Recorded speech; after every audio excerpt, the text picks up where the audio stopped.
കർത്താവെ, അങ്ങയുടെ പ്രവൃത്തികൾ മഹനീയവും വിസ്മയാവഹവുമാണ്. വെളിപാട് 15-ാം അധ്യായം 4-ാം വാക്യം. എൻ്റെ പേര് മാർഗ്രറ്റ്.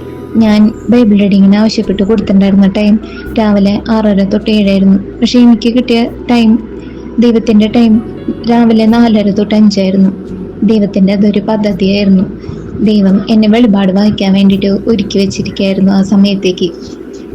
എനിക്ക് വെളിപാട് വായിക്കാൻ ആഗ്രഹമുണ്ടെന്ന് ഈശോയ്ക്ക് മനസ്സിലായിട്ട്, ഈശോയ്ക്ക് അറിയാലോ മുന്നേ ഈ ടൈമിലാണ് വെളിപാട് വായിക്കാൻ വരാന്നുള്ളത്.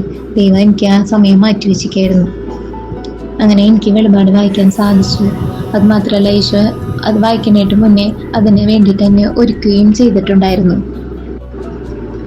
ആയിരുന്നവനും ആയിരിക്കുന്നവനും വരാനിരിക്കുന്നവനും സർവശക്തനും ദൈവമായ കർത്താവ് പരിശുദ്ധൻ, പരിശുദ്ധൻ, പരിശുദ്ധൻ.